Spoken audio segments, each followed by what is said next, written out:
السلام علیکم ناظرین، لرن آن لائن ود فیضان خان میں آپ سبھی کا استقبال ہے۔ ہمارے خصوصی اسپیکر ہیں مولانا مصطفیٰ مدنی صاحب، جن کی بصیرت افروز تقریر سے سوچنے اور سمجھنے کے ساتھ عمل کی توفیق ہوتی ہے، دل کی دنیا بدلتی ہے، حب الوطنی اور ایثار و اخلاق کے جذبات فروغ پاتے ہیں۔ آپ بھی سنیے اور اپنے اندر انقلابی تبدیلیاں محسوس کیجیے۔ بسم اللہ الرحمن الرحیم۔ سیرت عمر فاروق، یوم عمر فاروق کی مناسبت سے سنی یوتھ فیڈریشن لکھنؤ نے بڑا اچھا پروگرام کے اہتمام کیا ہے۔ یہ پروگرام جس کا اہتمام سنی یوتھ فیڈریشن نے کیا ہے اور ہمارے مشرف بھائی اور خالد بھائی اس کے روح رواں ہیں۔ حضرت عمر فاروق رضی اللہ تعالیٰ عنہ کی زندگی اور ان کے کارناموں کو سمجھنے کے لیے انشاءاللہ سنگ میل ثابت ہوگا۔ ہمارے پیشرو مقرر جناب قاری شاداب صاحب نے عمر فاروق رضی اللہ تعالیٰ عنہ کی زندگی کے بہت سارے گوشوں پر اچھی روشنی ڈالی۔ ان کی گفتگو کو آگے بڑھاتے ہوئے حضرت عمر فاروق رضی اللہ تعالیٰ عنہ کی زندگی کے ان پہلوؤں کو جس کا تعلق نصیحت سے ہے، جس کا تعلق سماج اور سوسائٹی پہ اثرات سے ہے، جس کا تعلق آئندہ آنے والی نسلوں سے ہے، انشاءاللہ ہماری گفتگو ان پہلوؤں پر ہوگی۔ یوم فاروق اعظم کی مناسبت سے ہم سب کو یہ جاننے کی ضرورت ہے کہ فاروق اعظم کی شخصیت ہے کیا۔ رسول اللہ صلی اللہ علیہ وسلم سے صرف 13 سال چھوٹے تھے، گویا کہ انہوں نے وہ زمانہ دیکھا جو رسول اللہ صلی اللہ علیہ وسلم کا زمانہ تھا۔ قریش اور مکے کی ان ساری سرگرمیوں میں شریک تھے جس میں رسول اللہ صلی اللہ علیہ وسلم شریک رہے۔ نبی کریم صلی اللہ علیہ وسلم سے متعارف تھے نبوت سے پہلے، اور قریش کی قیادت اور سیادت میں ایک نمایاں کردار ادا کر رہے تھے۔ دو ان کی خصوصیات تھیں جس کی بنیاد پر انہیں بڑی اہمیت حاصل تھی۔ پہلی بات تو وہ بہادر تھے، اور بہادر کے ساتھ ساتھ جری تھے۔ اپنے بہادری کا اظہار کرنا جانتے تھے، اپنی بات کو کہنا جانتے تھے، جو فیصلہ کرتے تھے پوری جرات کے ساتھ کرتے تھے، پوری ہمت کے ساتھ کرتے تھے۔ حوصلہ مند فرد تھے، ایسا نہیں طاقتور تھے لیکن اپنی طاقت کا احساس نہیں تھا۔ بہادر تھے، اپنی بہادری کا احساس تھا، جرات مندی کا احساس تھا اور اس کا اظہار کرتے تھے۔ اور دوسری کوالٹی یہ تھی کہ بات کو سمجھنے اور بات کو کہنے کا سلیقہ تھا، معاملے کو سمجھنے اور معاملے میں حکم بننے کی صلاحیت تھی۔ چنانچہ قریش نے اور قریش کے سرداروں نے عمر ابن خطاب کو اپنا سفیر بنا رکھا تھا۔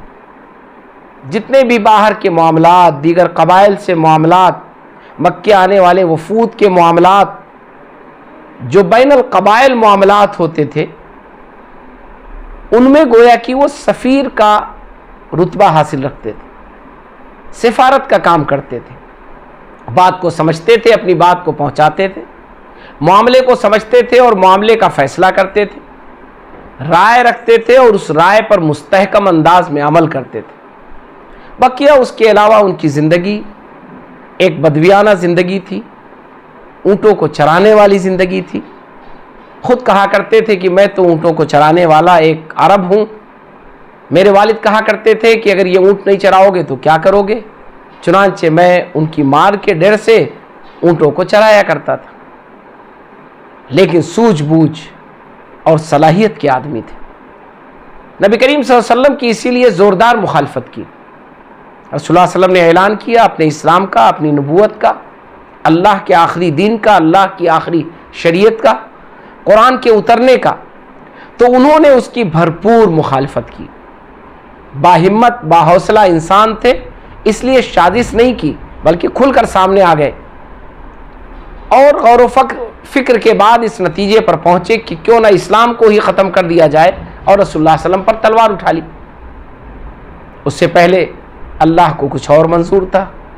قرآن سنا، سمجھا، اس کی گہرائی میں گئے اور وہ گہرائی ان پر مؤثر ہو گئی، ان کا دل متاثر ہو گیا اور ایمان لے آئے۔ سن 6 نبوت میں ایمان لائے، یعنی رسول اللہ صلی اللہ علیہ وسلم کے اسلام اور نبوت کے اعلان کے 6 سال کے بعد، 6 سال کی شدید مخالفت کے بعد ایمان لائے۔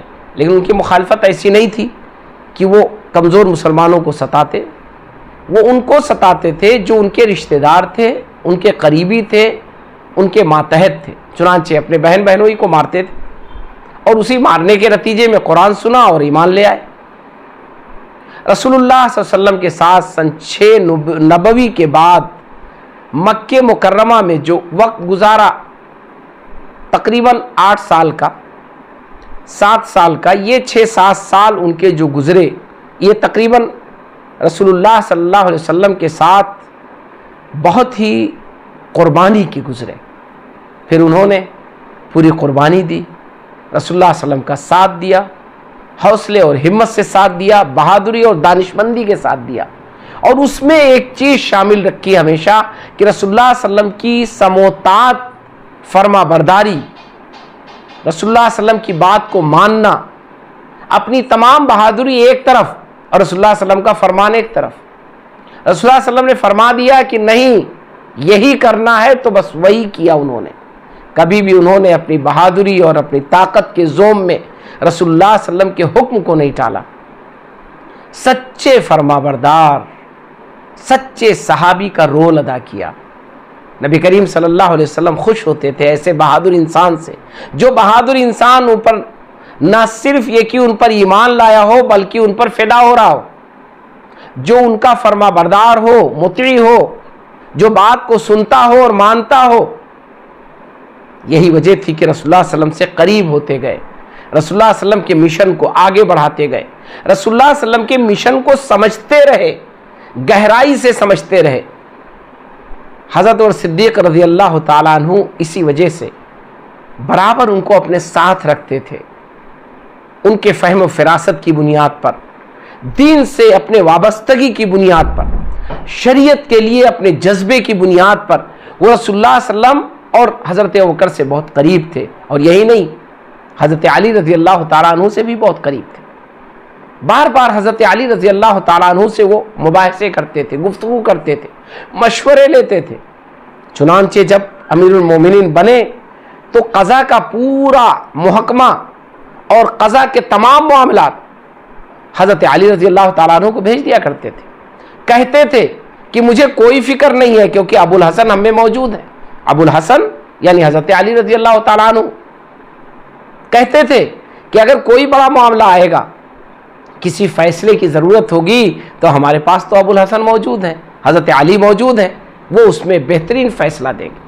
یہ رشتہ انہوں نے رکھا اپنا تمام دیگر صحابہ کرام سے، اور نبی کریم صلی اللہ علیہ وسلم نے اس رشتے کو محسوس کیا، اور اسی وجہ سے نبی کریم صلی اللہ علیہ وسلم نے انہیں اپنے سے بڑا قریب رکھا۔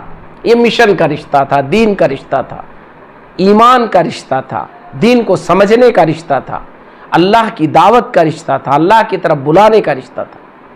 چنانچہ رسول اللہ صلی اللہ علیہ وسلم کی وفات کے بعد جو مدینہ منورہ کا 10 سال کا قیام ہے، اس میں ہمیشہ رسول اللہ صلی اللہ علیہ وسلم کے ساتھ رہے، اور وفات کے بعد جس نے رسول اللہ صلی اللہ علیہ وسلم کے مشن کو سنبھالا، حضرت ابوبکر صدیق رضی اللہ تعالیٰ عنہ ان کے ساتھ رہے، ان کا ہاتھ بٹایا، ان کے معاون بنے، ان کے لیے طاقت بن گئے، اپنی ساری سختی نرمی میں بدل لی، اور اپنی سختی کو، اپنی طاقت کو حضرت اور صدیق رضی اللہ تعالیٰ عنہ کے لیے میسر کر دیا، آسان کر دیا، فراہم کر دیا، لگا دیا۔ چنانچہ حضرت اور صدیق رضی اللہ تعالیٰ عنہ کے 2.5 سالہ دور حکومت میں ہمیشہ آپ کو ملے گا کہ ان کے مشیر کون ہیں؟ یہی عمر فاروق ہیں، یہی حضرت علی ہیں، یہی عثمان غنی ہیں، یہی سعد ابن ابی وقاص ہیں، یہی فلاں ہیں، فلاں ہیں۔ ان میں سب سے نمایاں نام عمر فاروق رضی اللہ تعالیٰ عنہ کا ہے۔ یہی وجہ تھی کہ حضرت اور صدیق رضی اللہ تعالیٰ عنہ نے اپنی وفات کے وقت یہ محسوس کیا کہ اس ملت کو، اس امت کو، اور موجودہ حالات میں اس انسانیت کو اگر ضرورت ہے اور اسے طاقت اور قوت اور فہم و فراست کے ذریعے آگے بڑھنے کے لیے کوئی موقع فراہم کر سکتا ہے کوئی اپنے خون پسینے سے اس کی سینچائی کر سکتا ہے، اس کے درخت کی آبیاری کر سکتا ہے تو عمر فاروق۔ نتیجہ یہ ہوا کہ حضرت عمر صدیق رضی اللہ تعالیٰ عنہ نے انتخاب کیا، انہی کا انتخاب کیا، انہی کو اپنے بعد خلیفہ نامزد کر دیا، اور سب نے اس پر اتفاق کیا، سبھی متفق ہوئے، ایک بھی صحابی نے نہ آواز اٹھائی، نہ مخالفت کی، نہ کسی کمی کو محسوس کیا، نہ یہ سوچا کہ آئندہ یہ نقصان دہ ہو سکتے ہیں۔ عمر فاروق رضی اللہ تعالیٰ عنہ خلافت سنبھالنے کے بعد ایک نہایت ہی بردبار، با حوصلہ اور سمجھدار سیاستداں بن کر ابھرے۔ تجربہ تو ہو گیا تھا ان کو، تجربہ عہد قریش میں بھی تھا سیاست کا، لیکن اسلامی سیاست، اسلامی حکومت، اللہ کے بنائے ہوئے اصولوں کے مطابق انسانیت کی خدمت، نظم و ضبط کی تشکیل اور تعمیر، اس کو انہوں نے سیکھا تھا عہد نبوی سے، اس کو سیکھا تھا خلیفہ راشد اول حضرت عمر صدیق رضی اللہ تعالیٰ عنہ سے، اور ان سب کا فائدہ انہوں نے اٹھایا موجودہ اس وقت موجود صحابہ کرام کی ذہانت اور ان کی صلاحیت سے۔ چنانچہ ان کے چاروں طرف ایک بڑا شورا جمع ہو گیا۔ شورا حضرت عمر فاروق رضی اللہ تعالیٰ عنہ کی بہت بڑی طاقت تھی۔ آپ کبھی بھی پڑھیں گے تو آپ کو ملے گا جتنے بھی باصلاحیت صحابہ کرام تھے، جتنے بھی ایسے صحابہ کرام تھے جو اچھے مشورے دے سکتے تھے، حضرت عمر فاروق رضی اللہ تعالیٰ عنہ نے انہیں اپنا شورا میں داخل کر لیا۔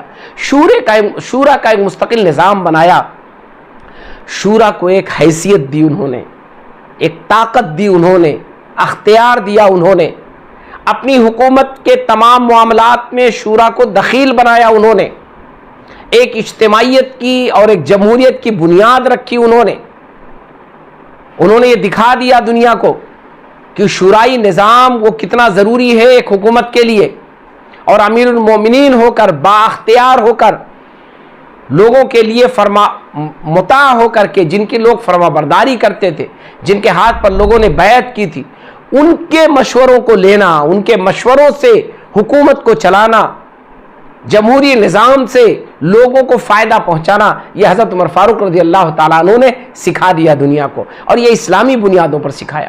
چنانچہ اگر ہم پڑھتے ہیں ان کے دور حکومت کو تو تین چیزیں بڑی نمایاں ملتی ہیں، اور وہی تین چیزیں ایک سماج کی اور ایک کامیاب سماج کی بنیاد بنتی ہیں۔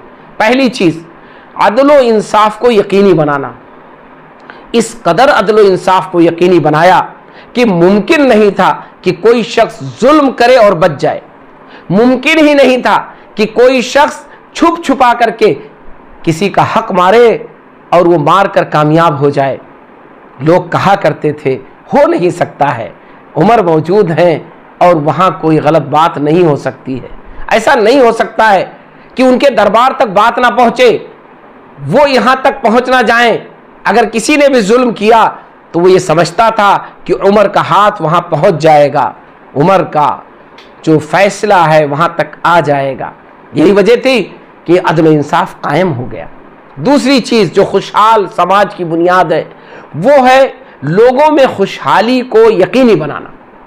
آپ ذرا تصور کریں کہ حضرت عمر فاروق رضی اللہ تعالیٰ دور حکومت وہ ہے جس میں قحط سالی کا زبردست ایک بڑا معاملہ پیش آیا۔ قحط سالی کا زمانہ تھا۔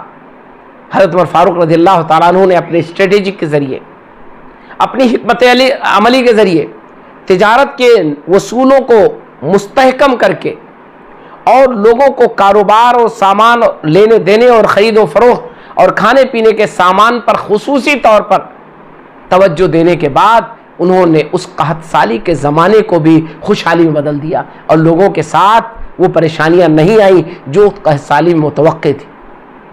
اور تیسری چیز ہے خوشحال سماج کی امن و سکون۔ عمر فاروق رضی اللہ تعالیٰ عنہ کے زمانے میں لوگ سکون کی نیند سوتے تھے۔ لوگ جانتے تھے کہ راتوں کو سو جاؤ، عمر فاروق تو لوگوں کی خبرگیری کرتے ہی ہیں۔ وہ نکلتے تھے راتوں کو، اس لیے نکلتے تھے کہ پتہ کریں کہ کس کو کیا دقت ہے اور کیا پریشانی ہے۔ اب آپ ذرا سوچیں، اگر جو نکلتا ہو اس لیے کہ لوگوں کی پریشانیوں کو دیکھے، کون ہے جو لوگوں کو مصیبت میں ڈال سکتا ہے؟ کون ہے جو لوگوں کے ساتھ ظلم کر سکتا ہے؟ کون ہے جو لوگوں کے ساتھ ناانصافی کر سکتا ہے؟ کون ہے جو لوگوں کے ساتھ زیادتی کر سکتا ہے؟ چنانچہ معاشرے کو انہوں نے مطمئن بنا دیا اور پرسکون ایک معاشرہ فراہم کر دیا۔ اب اس کے آگے آئیے، حضرت عمر فاروق رضی اللہ تعالیٰ عنہ نے اپنے دور حکومت میں حکومت کے نظام کو شعبوں میں تقسیم کر دیا۔ ایک بہترین دور حکومت جس میں انسانوں کے لیے، سماج کے لیے، ملک کے لیے الگ الگ شعبے متعین کیے گئے، اور وہ شعبے اتنے مستحکم انداز میں متعین کیے گئے کہ آج ایڈوانس سے ایڈوانس حکومت وہی انداز اپناتی ہے۔ لکھنے کا حساب کتاب، آنے جانے کا آمد و رفت کا حساب و کتاب، لوگوں کے وظائف کا متعین کرنا، غریبوں کے لیے جو پیسے اور جو سسٹم ہے اسے لاگو کرنا، اسے عام طور پر سہولت کے ساتھ لوگوں تک پہنچانا، فوج کا نظام، سیرابی کا نظام، کھیتی کا نظام، کاروبار کا نظام، تمام محکموں کو انہوں نے تقسیم کیا، اس کے لیے اصول و ضوابط بنوائے، اس کے لیے افراد متعین کیے، اس کے لیے اصول اور قاعدہ قانون بنایا، اور نہ صرف بنایا بلکہ اس پر عمل کر کے دکھایا۔ اسی وجہ سے وہ زمانہ جو زیادہ نہیں 10 سال کا زمانہ ہے، 10 سال کا دور حکومت وہ اسلام اور مسلمانوں کے لیے آئندہ تمام ترقیات کا ایک بڑا ذریعہ بن گیا۔ رسول اللہ صلی اللہ علیہ وسلم نے دین کو مکمل کر دیا تھا، رسول اللہ صلی اللہ علیہ وسلم نے اللہ کی شریعت کو، اللہ کی دعوت کو پوری طرح پہنچا دیا تھا، لیکن اس کا جو پھیلاؤ ہوا، اس کا جو استحکام ہوا، اس میں جو ترقی آئی، اس میں جو تنوع آیا، اس کی باریکیوں کو لوگوں کو سمجھنے کا جو موقع ملا، وہ عہد خلافت راشدہ میں اور خصوصاً حضرت عمر فاروق رضی اللہ تعالیٰ عنہ کے دور حکومت میں۔ چنانچہ بیک وقت 2 محاذوں پر 2 طرف انہوں نے جنگ جیتی، ایک طرف کسریٰ کو انہوں نے شکست دی اور دوسری طرف رومن امپائر کو انہوں نے شکست دی۔ اس طرح انہوں نے دونوں محاذوں پر اسلام کو طاقتور بنایا اور اندرونی طور پر مسلمانوں کو مضبوط بنایا، اور مسلمانوں کے لیے پوری دنیا میں پھیلنے کے مواقع فراہم کیے۔ اس پس منظر میں اگر عمر فاروق کی زندگی کو پڑھا جائے اور دیکھا جائے تو ایک کامیاب ماڈل ہے، ایک ایسے ماڈل کہ لیڈرشپ کی ساری صلاحیتیں موجود ہیں، لیکن وہ خوبیاں بھی موجود ہیں جو انہیں ایک خوبصورت، ایک کامیاب، ایک عادل حاکم بناتی ہیں، جنہوں نے نمائندگی کی اللہ کے رسول صلی اللہ علیہ وسلم کی، اور مل کر نمائندگی کی صحابہ کرام کے ساتھ، اور صحابہ کرام کی اس شورا کے ساتھ جس کا انہوں نے انتخاب کیا تھا۔ ہمیں ہمیشہ یاد رکھنا چاہیے کہ صحابہ کرام کے ساتھ اللہ کی خوشخبری موجود ہے، رضی اللہ عنہم ورضوا عنہ، کہ اللہ ان سے راضی ہے، وہ آن اللہ لائن سے کی راضی۔ جانب سے آپ سے بس اتنی التجا ہے کہ ہمارے اس پروگرام کو لائک، شیئر اور سبسکرائب ضرور کریں، ساتھ ہی بیل آئیکن دبانا نہ بھولیں، جس سے ہماری ہر ویڈیو آپ تک اپلوڈ ہونے کے ساتھ ہی پہنچ سکے۔ شکریہ۔